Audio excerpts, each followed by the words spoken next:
Nate is also not able to be here, so if you have any questions about that, you can come see Nate as well. If you guys haven't already, make sure you scan the QR code. But right now we have spur of the moment with Branson Firmer. He is on the track team at CIU, and we're so excited.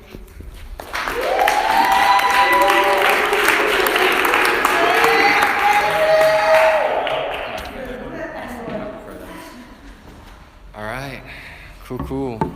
Well, yeah, like she said, my name is Branson Rimmer, and I'm a freshman pole vaulter at CIU. And I'm just gonna go ahead and get my story. So I was actually born in Columbia, South Carolina, believe it or not. And so this is kind of like my home, but not my home, because in 2007, my dad got a job opportunity in Pensacola, Florida, so we packed up everything and moved to Florida. And at first, I was like, this is kind of cool, new house, new everything, but I was kind of nervous because, I was in kindergarten and I had no clue what I was doing. Like, my parents, they were Christian, so I had that behind me. Like, they put me in a good Christian school, put me in church so I could, meet God when I was young, discover Him when I was young. And so when I was in kindergarten, when I was in K-5, the teacher was talking about how Jesus died for us and He rose from the grave. And she, held up this flashcard, and it had, Jesus standing in front of a grave. And it's I saw that, and I was like, wow, Jesus died for me? Before He knew me? What is this love? I need that. I need Jesus. I need Him to save me. But at that moment, also, I felt this voice in my head that's no, you don't. You're going to be the only one. Don't step out in faith. Don't do that. What are you thinking, Branson? You're going to be the only one. Everyone's going to laugh at you. And in that moment, I just had to make a decision. I was like, am I going to accept Jesus and raise my hand? Because in kindergarten, the teacher was like, okay, if you want to get saved, you need to raise your hand and go to the back. And I was like, that's so scary. Everyone's going to look at me when my hand's raised. What am I going to do, So, I was like, should I raise my hand or not? And I, sat there, and it's time stood still. I was it was in the movies, when it's, slow motion. I was like, what am I going to do, And so, but eventually, I was like, I got to do it. I can't not accept Jesus. So when I raised my hand, and went to the back, I found out something amazing. Almost half the class stood up and went to the back and got saved too. And at that moment, I just was taught, so many times we think we're alone. No matter where we are in our walk, we think we're alone, but we're not. We just can't see other people are going through the same things we are. And at that moment, I realized, hey, I'm not alone. I'm not the only one that wanted to accept Jesus. And that was really, really cool. So I got saved when I was in kindergarten, and from there on, I just love Jesus. I love spending time with Him. I love going to church. But you see, the thing is, I'm also a big sports guy. I played soccer when I was little. I did baseball, and baseball was my sport. I loved it.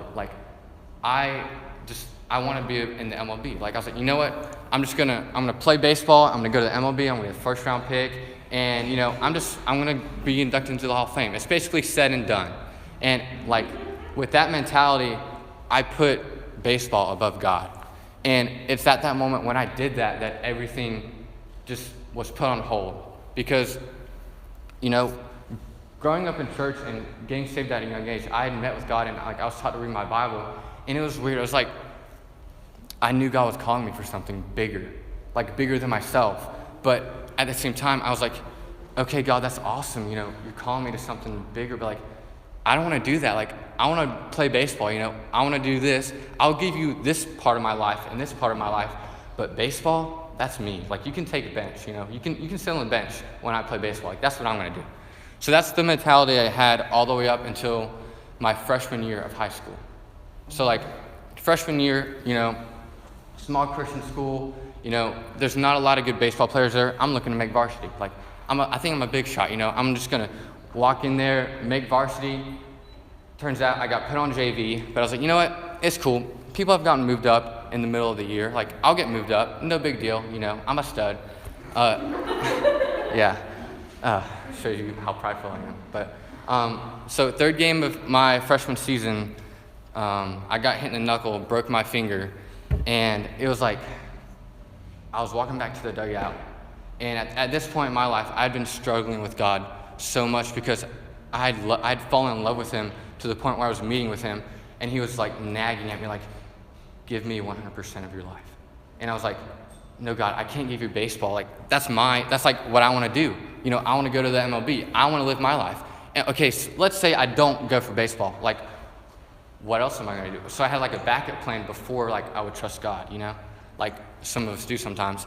And I was sitting there walking back to the dugout, and like I was just so frustrated and angry and mad at God because like he knew like baseball was important to me. And I was like, God, you're supposed to love me, right?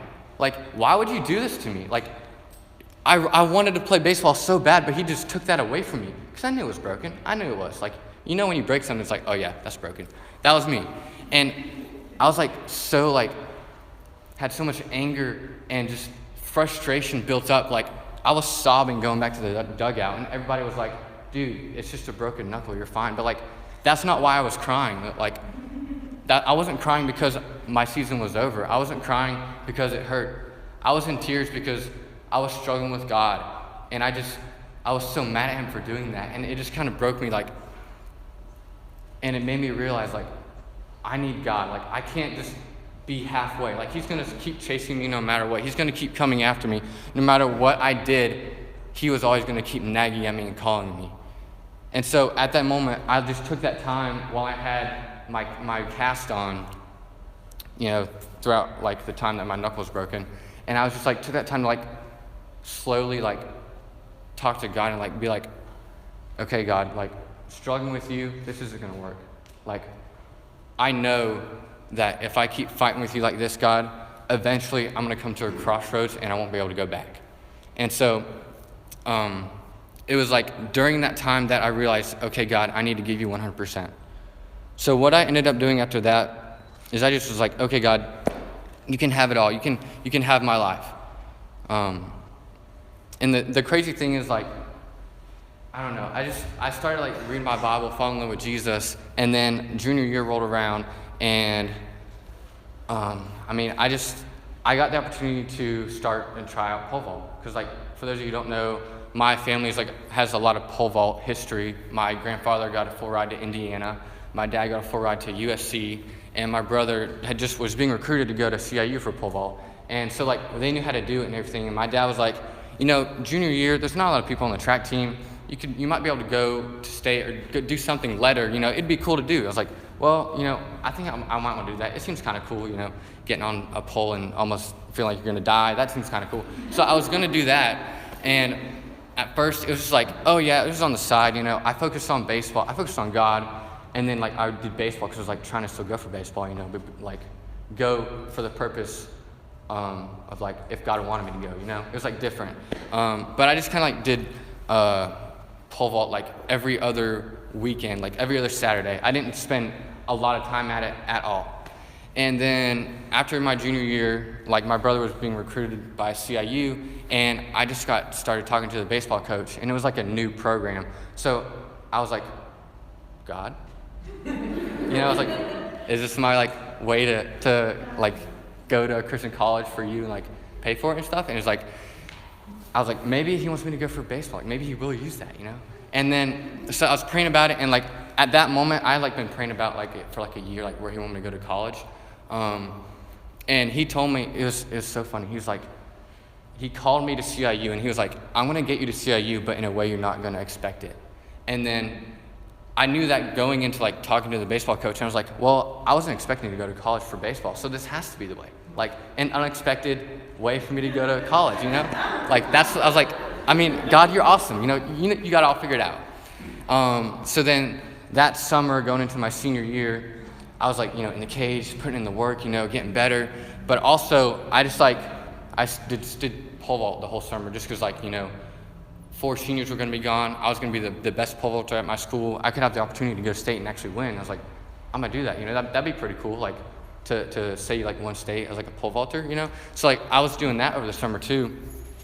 And then, like, fall of my senior year started, and, I mean, I was kind of still talking to the baseball coach, but that kind of looked like it was going to die out. And I was like, oh, I don't know, man. I got to, like, stay in touch with him. Like, I got to, like, make sure, like, this is going to work. So then, like, I was still talking to him a little bit. Then the spring rolled around, and I was like, all right, it's over. I'm gonna have a baller year at baseball. You know, I'm gonna get a scholarship for baseball to CIU. And then COVID hit, and it crushed that, like, downhill. Like, at that point, like, I was like, okay, God, obviously, like, right now, I'm probably not going to go for baseball. Like, it just wasn't going to work out. And that kind of hit me because, like, after I played my last baseball game, I had no clue it was my last game. You know, like, my dad always told me, like, you're never going to know when it's the last game, so play your heart out. And I was like, okay, Dad, you know, I'll do that. But I did play my heart out my last game, but, like, I didn't know it. And that kind of really crushed me because I was like, God, you told me you were going to make a way, but, like, what am I going to do now? Like, how are you going to make a way? Like, I didn't get a 36 on my ACT. Like, I'm not that smart. Like, what are you going to do? And so, like, I had been practicing pole vault just a little bit, and we had, like, a couple, like, decent videos, not really decent. And my dad was like, well, I mean, we have the track coach's number, because, like, my brother was recruited, so, like, we kind of knew him. And he was like, I mean, it's a long shot, but we could, if you really feel like God's calling you to CIU and he's going to make a way, we can, like, send him a video of you, like, pole vaulting and see what he's going to say. And so we sent it to him, like, on a Sunday, and, like, by the end of the week, he offered me a scholarship. And it was like, there's no way I had any part in that, because it's like, okay, first off, if I wasn't placed in a family that knew what they were doing about pole vault, I wouldn't have been able to do it. If I kept struggling with God and didn't give him my all in high school, I wouldn't have even considered pole vaulting, because I would have been like, pole vault? No, baseball, you know? And on top of that, like, y'all know, like, when you're being recruited, they just don't see a video of you and be like, hey, come play for us, you know? It's like a long, like, process. Like, you have to show them, like, you're good, like, do something, you know? And just through that, it's like, okay, there's no way I had anything to do with that. I did not expect that at all. But even with that scholarship, like, it definitely, like, wasn't a full ride, because it's a video that he saw me. And he, like, gave me enough to make it, like, financially possible for me to pay for the other, like, part of it. But even then, like, I knew I needed to get a job over the summer. And I was like, okay, God, I kind of see where you're taking it. So I just started applying for jobs. 2 weeks straight, just job application, just one after the other. And I got nothing. And, like, during COVID, like, it was pretty hard to, like, get a job.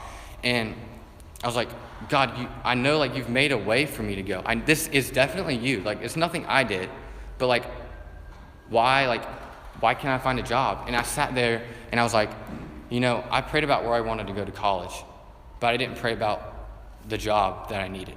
And it was so cool. I prayed about getting a job Thursday, and I had a job that paid really well Sunday, like, that quick. And it just kind of was like, wow, God, if I just prayed about it like I did about where I was going to go to college, like, it would have been so much easier and so much quicker, you know? But yeah, like, it's just like, I wouldn't be here today if I didn't give my 100% to God in high school. Like, I don't know, it was just crazy.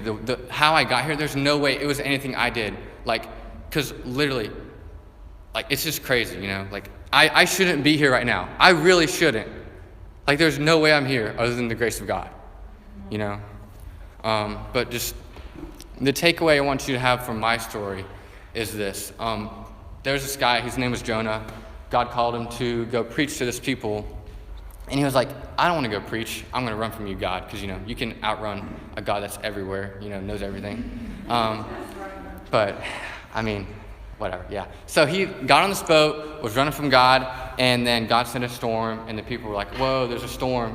What's going on? And Jonah knew. So he's like, throw me overboard. Like, just, I need to get away from God, even if it's at the bottom of the ocean. Well, a fish actually ate Jonah, and it was in that belly of the fish that Jonah was like, what am I doing, God? I just need to quit running from you, you know? And the cool thing about that story is God didn't stop chasing Jonah, but Jonah still had to give his 100% to God. Like, God didn't force him to, but he still chased him and chased him and chased him, you know? And looking at that in my life, like, God didn't stop chasing me, you know? If he stopped chasing me, oh yeah, I would have tried to do baseball. I wouldn't have been good at it, you know? I don't know where I'd be right now. But the fact that he didn't stop chasing me just amazes me. Because if you think about it, like, me only giving God 99% doesn't really make sense because God gave 100% on the cross for me. So, like, if I'm going to give him my life, like, it needs to be 100%, you know what I mean? So, like, my challenge for you guys is, like, have you given 100% of yourself to God? Like, what are you holding on to that's keeping you from giving your all to God, you know? Like, for me, as a kid, or not as a kid, like, in high school, like, giving myself to God, like, 100%, I knew he was calling me into the ministry. But, like, that's scary because I have no clue what that knows. I had no clue. I still have no clue what that looks like, you know, like, how I'm going to, like, do, like, where I'm going to go. That's, like, completely in God's hands, which is crazy. But it's, like, it makes sense. Like, you know, it doesn't make sense, but it does. I don't know. But, yeah, so just, like, have you given God your 100%? Like, what are you holding on to is what I want you guys to take away from me. And if you are still holding on to something, just I challenge you just to try to give that to God and see what he'll do in your life. So that's all I had. So, yeah.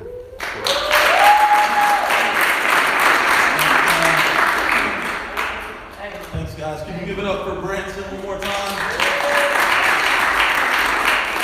All right, man. Well, my name is T. If I haven't met you, welcome everybody online.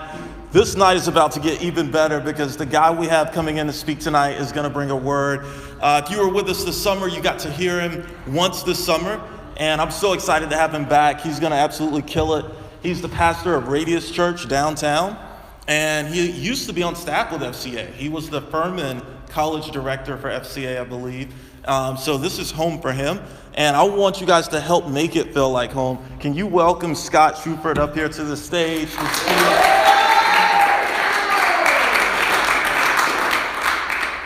Man, good evening. How's everybody doing? Good, man. I'm good. So like T said, I got the chance to serve on staff with FCA for 10 years. Saw thousands of athletes and coaches come through Little Furman University up the hill and saw what God can do in your life. Saw what God can do in the life of a coach. Saw what God can do in the life of somebody like me who ran into Jesus freshman year at Furman and changed everything. So I'm so excited to get to be here with you. I want to show you our family, T, if you got that pulled up. If you don't have it, it's all right. You can just imagine this smoking hot 5'10" softball player. That's my wife. She's incredible to see her. And we got twin boys that are 8 years old. Our oldest is 10, and we got little James. He's 4. He's the little tornado that keeps us all on our toes, runs around. So you can see them. They're beautiful. We'll get T to put it on Instagram later so you can check them out. It's all good. I know how technology goes. But introduction. We moved to Columbia back in May. So we spent the last 20 some odd years up in Greenville, working at Furman, raising a family. That was our life. So this Columbia thing is weird and it's a little new and different. So I need your help kind of getting acclimated here. So and as you can tell from the gray hair, a little bit older than you guys and ladies. So still working it out, but I need your help. So you got to talk back to me. And those of you online, just scream really loud, all right? So I'll be able to pick up what you got. So what's the best restaurant? Because again, my wife, smoking hot, love her, want to spend time with her. What's the best restaurant to take her on a date at? What you got? There's a place actually right down the street. It's called El Giorgio. It's an Italian restaurant. El Giorgio? It's actually recommended by our head coach. Okay, what do you got? So I didn't know this, man. I don't know if you enjoy Mexican food, but you should definitely take her to K's for a second city. Okay, no. What, in the back, what you got? Shameless plug, but if you want some really, really good barbecue in Columbia, go to Midwest Smokehouse. They should tell you all about it. I work there for past 20 years. Hey, okay, I like barbecue. I'm a retired offensive lineman, so I'm trying to say, my man, talk to this. She loves it when you save money, so you can spend more on her. Save it on the food. Go to Rosewood Dairy Bar. Oh, come on! Okay, hold wait, we gotta move on. Support local business. That's it, thank you. These are all good suggestions. So what about this? I need to know this again, because again, I need to be able to connect with the folks that we're ministering to in our church. We want to be a church that is a light. We want to be a church that serves the community. Radius is the name of the church, and basically you think about a circle, draw a circle around where you are. How can we be Jesus there? So we have a morning service, 10:30. We have a night service, 7 o'clock. And that's really just 2 doors into the family of faith. We'd love to have you. We've got worship night coming up on November 15th. There's some flyers in the back. That's the shameless plug for Radius outside. God's doing some cool stuff. It's been awesome. So love to see you there. Come check it out. But I need your help with this. Who's the hottest music artist right now? I mean, who's the one that I need to be listening to? It's also, you just made a noise. What do you got? That's just a vague question. You gotta have like Genre. No, I'm talking about the one. Luke Combs. Like, who do I need to? Luke Combs? Is that consensus? What'd you say? Taylor Swift? Okay. Anybody else? Okay. So, I mean, okay, music. What about TV show? What are y'all watching these days? The Office? That's old school. That's from way back. Grey's Anatomy? What else?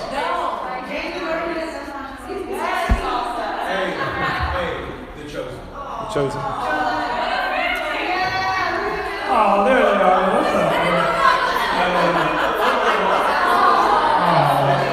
Sweet little Sam. Sam's in the middle behind the cross there. But man, that's the fam. Love them. They're amazing. Well, I guess I have to refocus here. Here's the thing. We go public with so many things, right? I mean, we have backgrounds that we put over our picture on social media to say, I stand with such and such. I align with so-and-so. You know, whether it is our favorite movie, man, we can't stop talking about it. Man, you gotta go see it. It's so amazing. You gotta pull it in. We'll sit and watch it. We'll eat popcorn. We'll do it. Our favorite college football team. Hey, did you see what happened on Saturday? Maybe it's softball team. Hey, softball. I'm all about softball, right?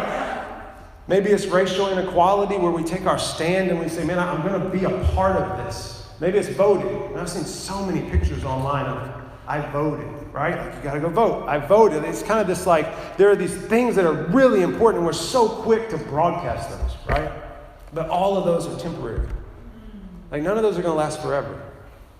So my question for myself and for us was, when was the last time that we really went public and broadcasted our faith in Jesus?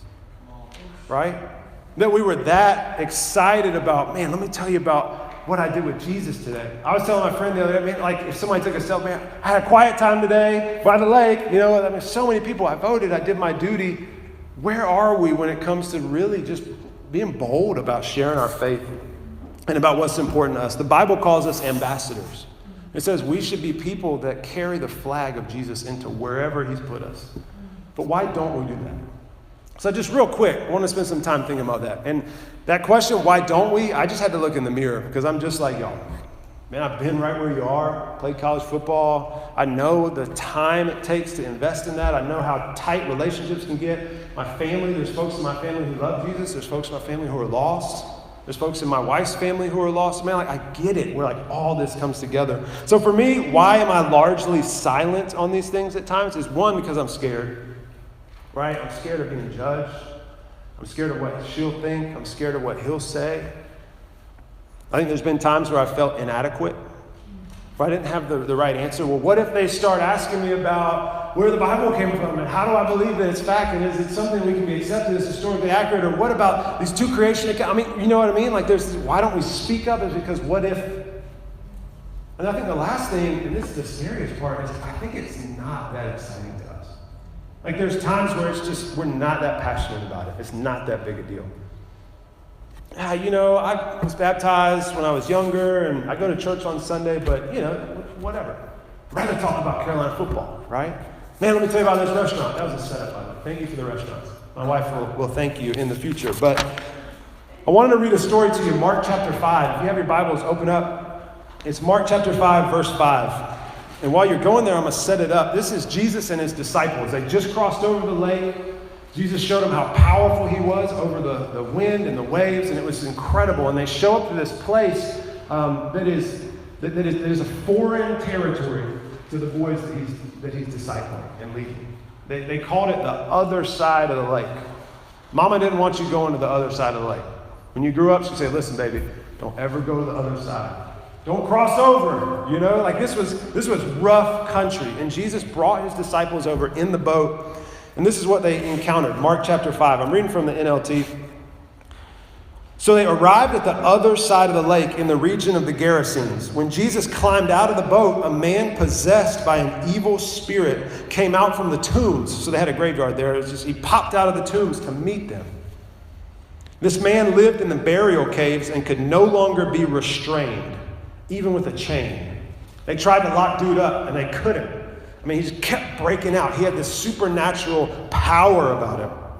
Whenever he was put into chains and shackles, as he often was, can you imagine how traumatizing that was? They come out, bring 20 dudes, capture him, put him in chains, say, we finally got you. And then bam, he pops out and everyone's like, ah, and they run. He goes back to the cemetery. I mean, this dude, he's not a normal guy. He's going through some tough stuff. He snapped the chains at his wrist. He smashed the shackles. No one was strong enough to subdue him. Day and night, he wandered among the burial caves and in the hills, howling and cutting himself with sharp stones. You know the rest of the story if you've read it. Jesus goes up and says, what you got going on? He says, man, I got demons. Head to toe. He says, my name is Legion. Roman legion was 2,000 soldiers. I got 2,000 demons in me. There's this herd of pigs. Jesus sends them into pigs. Pigs run into the water. The dude is set free. And look at this in verse 14. The herdsmen who were watching the pigs, his boys that were there in the countryside, they fled to the nearby town and to the surrounding countryside, spreading the news as they ran. People rushed out to see what had happened. A crowd soon gathered around Jesus, and they saw the man who had been possessed by the legion of demons.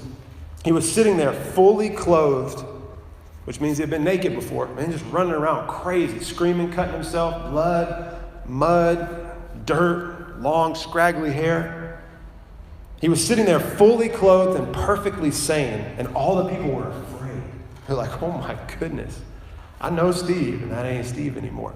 He's different. And it terrified them.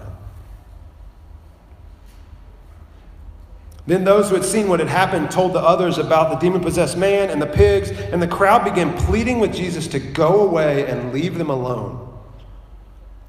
Crazy, right? Jesus does something amazing. Changes Steve's life forever. And they say, go away. We're not ready for what you have. But check this out. Verse 18. As Jesus was getting into the boat, the man who had been demon-possessed begged to go with him. Please let me come with you. I'm not who I used to be. You changed everything about me. I want to be a part of your team. I want to follow you around, Jesus. I want my whole life to be about you. Let me come in the boat with you. Can I come with you, Jesus? And look at what Jesus says. But Jesus, verse 19, says, no. Go home to your family and tell them everything that the Lord has done for you and how merciful he has been. So the man started off to visit the 10 towns. It was the Decapolis. I mean, it was just a place full of sin, self-worship. So he went off into that region and he began to proclaim the great things that Jesus had done for him. And everyone was amazed at what he told them. He was the first missionary. He wanted to come with Jesus. And can I just be close to you, Jesus? I just want to roll with you. And Jesus looked at him and says, no. What I need you to do is go back to your family. Go back to your town. Go back to your high school classmates. Go back to your teammates and tell them what Jesus did for you. All the great things that he did for you. The wonders that he's worked for you. I wonder if he had those same hurdles that we do. I wonder if he was scared. Man, I wonder what they'll think. I haven't been right in years. They probably remember when I went crazy. How can I walk back into that place? What if they judge me? What if they kick me back out to the tombs again? I wonder if he felt inadequate. I don't even know who Jesus is. I've only been around him for like 10 minutes. Right? I wonder if he was not passionate about how Jesus had changed his life. I know the answer to that one. He was crazy passionate about it because he knew who he was and he knew who he was now, right? I mean, you couldn't hold dude down before. You think you're going to hold him down afterwards? After he's been set free? Let's just take a look at these 3 ideas. I just want to spend a few minutes just diving into these together. It is scary to talk about your faith. I'll just be honest. I got an old dude that discipled me, a retired cop from Omaha. I've been through some crazy stuff. And he said, Scott, every time I share the gospel with someone, I got to take a deep breath. You know, it's like walking into one of those big industrial freezers, you know, at the pizza restaurant or whatever. It's just like, it still takes my breath away. It's scary. It's scary to take something that's so personal to you and that's so personal to other people and to put it on the table, right? Let's just own it. I mean, there will always be this fear involved. I remember talking to my brother-in-law about faith. He's an atheist. We were jogging down at the beach. I'm like, I gotta do it. Jogging. We turn around, we're heading back. I'm like, I gotta do it. Oh God, we're getting close to the house. I gotta do it. My shoes untied. Hey Steven, hey, you ever talk about faith? It's just like there's this, like I wonder what's gonna happen. I gotta see him every Thanksgiving and Christmas. Like it's real, right? When you're sitting thinking about engaging someone in that faith level. I remember talking to my mother-in-law. I remember talking to my brother, who's not a believer. And just saying, Zach, I think you bought a partial gospel. I think you missed something. And it was tough. But I'll tell you what the scarier thing is. Bobby Bowden, anybody know Bobby Bowden? Used to coach football down at Florida State. Old dude, I got to meet him at an FCA banquet too. It was awesome. And he said in his book, he said, I feel like God called me to coach. And I feel like I'm going to stand before him one day and give an account for every single one of the young men that's passed through my program. So for Bobby Bowden, the scarier thing than talking to this guy about his faith was standing before a living God and him saying, what'd you do with Kate? What'd you do with Brian? Remember Marco who came through your program? Did you talk to him about Jesus? And Bobby Bowden saying, I can't even fathom having to stand before God and answer those questions. And something that drove me, and I don't know if this is right or not, we can wrestle it later, but I remember sitting, thinking about my sister-in-law. Again, not a believer, difficult situation, but I had this kind of vision of like the last day we're all standing before Jesus, which we all will. And there's this kind of dividing of believers and unbelievers, right? In and out, family, not, goat, sheep. And I had this vision of like sister-in-law looking back at me when she hears from Jesus, okay, depart from me, I don't know you. And I had this vision of her looking back at me going, you knew this the whole time? Like you knew that this day was coming for me? And then you did nothing? Like that scares me more than what she'll think about me. On the best day. I'll be honest, but we gotta press into that. So super practical, what I've seen a lot of fruit from is, man, sitting and just hearing somebody's story. Hey, tell me about you. Tell me about how you grew up. Tell me about what's exciting to you. Tell me about your family. And then at the end you go, man, that sounds like a really neat upbringing. Did faith have any role to play with that? Well, yeah, we used to go to church, but we don't anymore. Well, that's cool. Can I tell you about my faith? Love to tell you about what makes me tick. Oh, sure, right? And you're not jamming anything. You're not beating anybody. You're just trying to meet them where they are and say, listen, I'd love to tell you about what changed my life. Is it scary? Yes. Is it a scarier thing to stand before God and have to answer for the opportunities he's given you in the locker room, in the classroom? Shouldn't be our only motivation, but it's real, right? What if you feel inadequate? You say, man, there's questions I can't answer. I don't even know if I could really articulate the good news of Jesus completely. Paul says in Romans 1:16, he says, I'm not ashamed of the gospel because it is God's power. The Greek word is dunamis, dynamite. Like it is God's dynamite for the salvation of those who will believe. So what Paul is saying is, you don't have to save anybody, which is good news for me because I'm not strong enough. All you have to do is hand them the dynamite and you'll blow their life up when the fuse runs out. I mean, you may never get to see it, but like you hand it to them. That's our only responsibility. And the gospel, the good news of Jesus, is that God created you to have a relationship with you.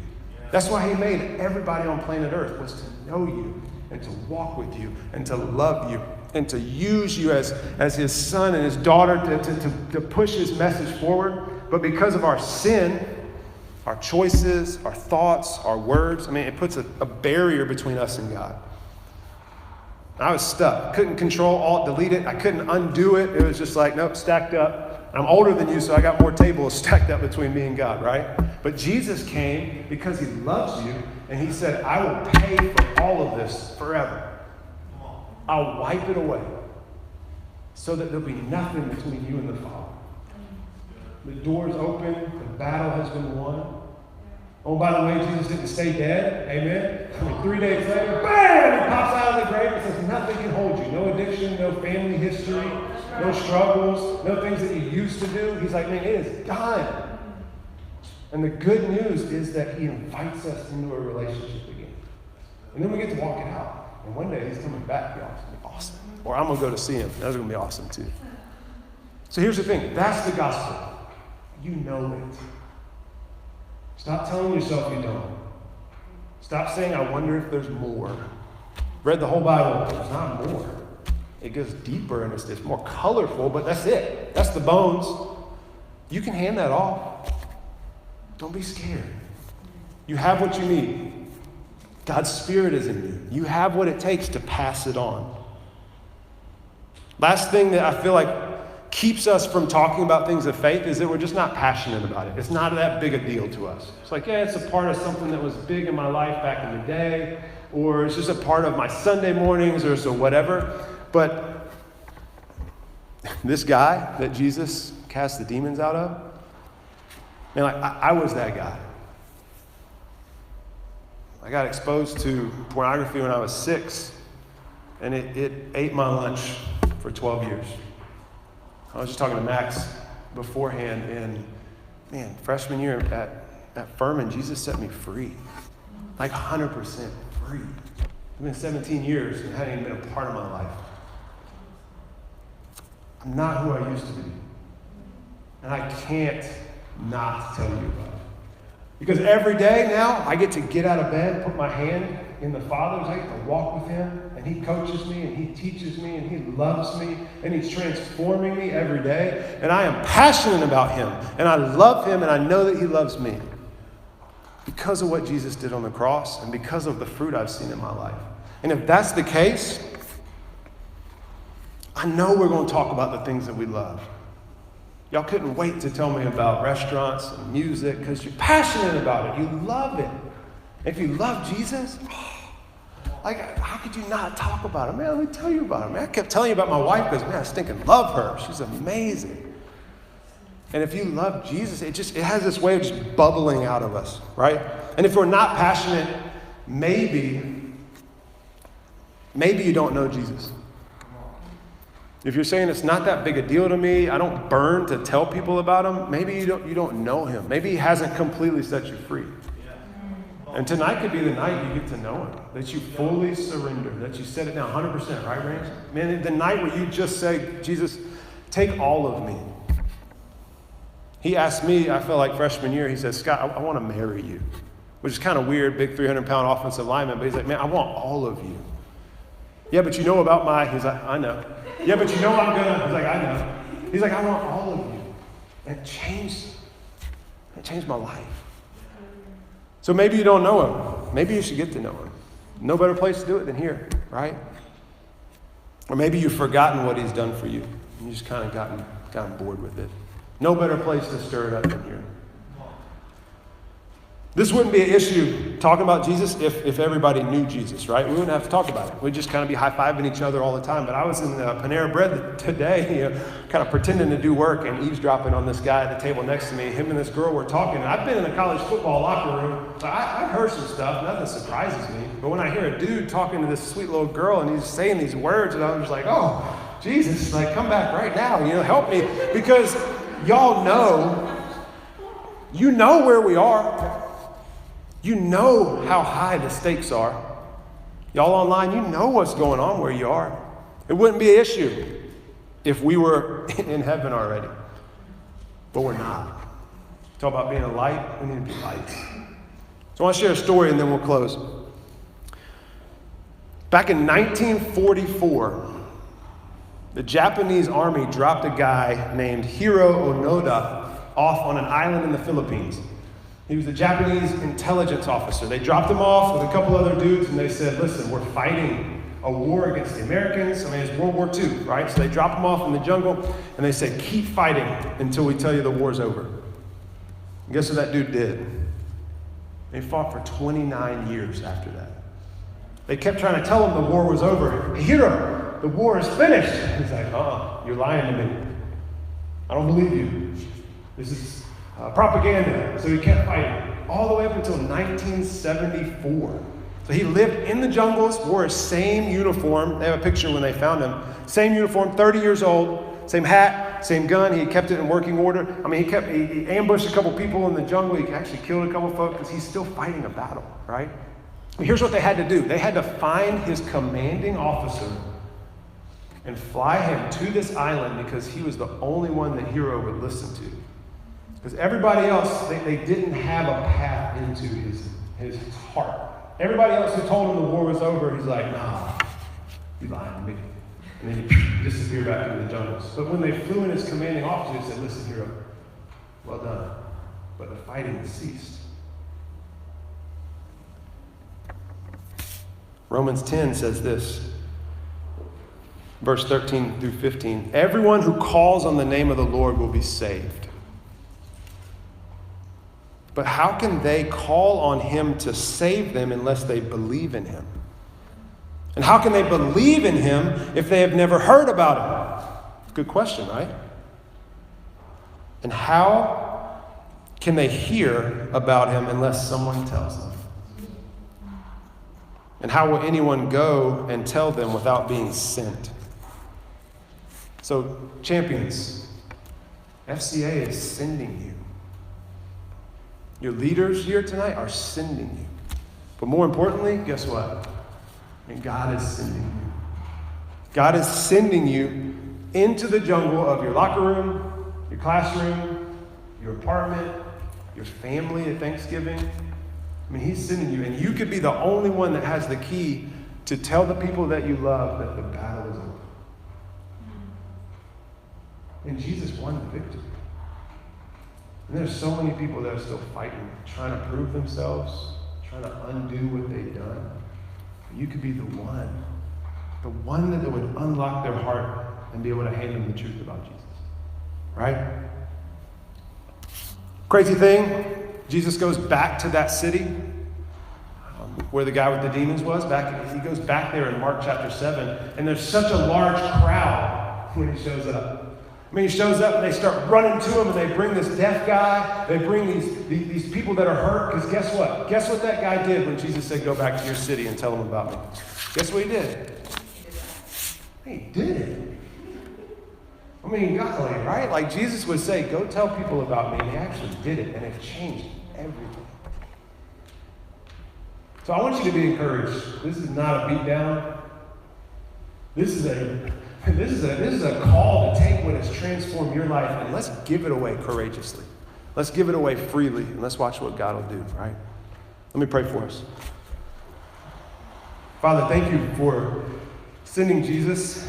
Thank you for freedom and life in his name, in his death, and his resurrection.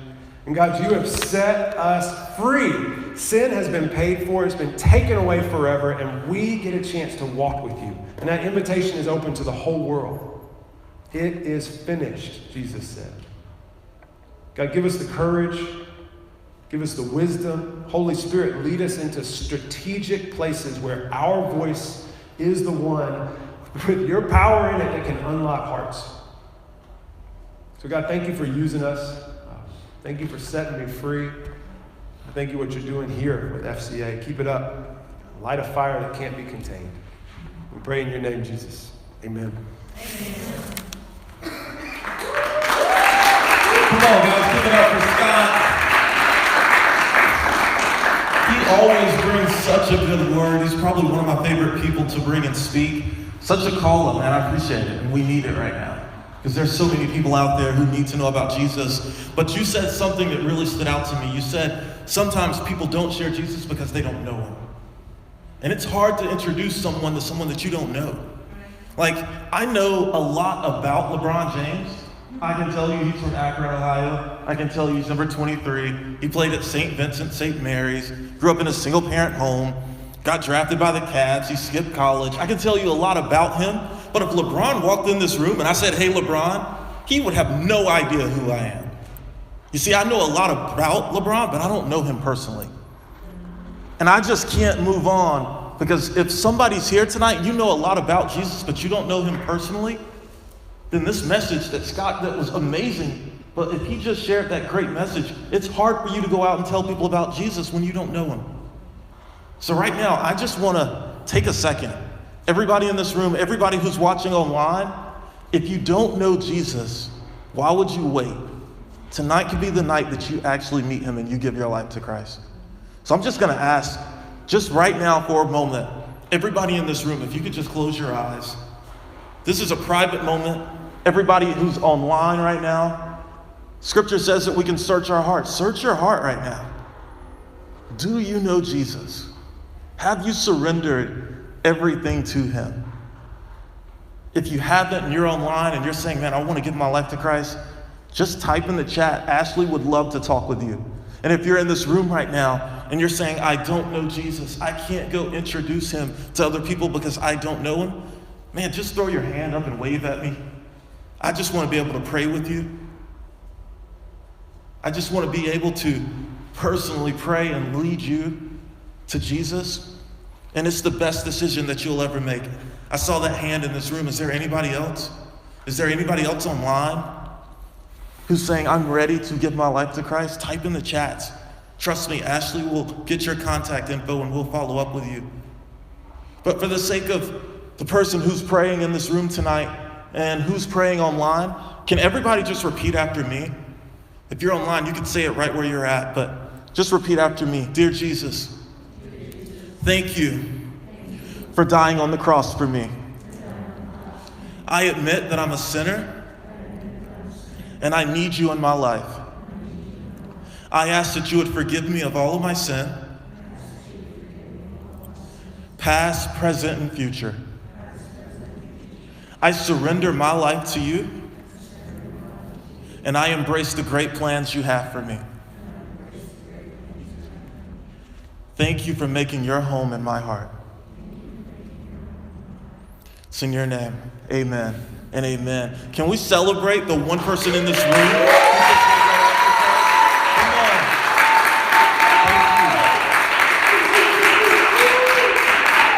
I don't know what's going on online, but we're going to celebrate in this room. And hopefully, if you gave your life to Christ online, we're going to celebrate with you as well. And man, I'm just so proud of you. So proud of you for taking that step today. I just want to encourage you to let someone know. This isn't something you want to keep to yourself. Just like Scott said, now you can go and share about Jesus because you know him now. And we're going to celebrate you. If you're online, please connect with someone. Guys online, you're going to go to Zoom. The Zoom info should be on our story on Instagram. You guys are dismissed. As for everybody in this room, we're going to go to huddles. So huddle leaders, if you can stand to your feet. Come on, Carson, going to be leading a huddle tonight. These are our huddle leaders. So I'm just going to ask everybody in the room, before you move, the person who gave their life to Christ, I just would challenge you to share it with your huddle so they can celebrate you. I would say that's the first thing. Don't even let your huddle leader start the discussion. Just say, hey, hang on a second. I got some news. I gave my life to Christ.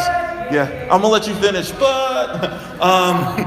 all right, so huddle leaders are going to go to a different area around the room, and I just would encourage you guys to kind of make this even so that we can get huddles smaller, but go ahead and join a huddle.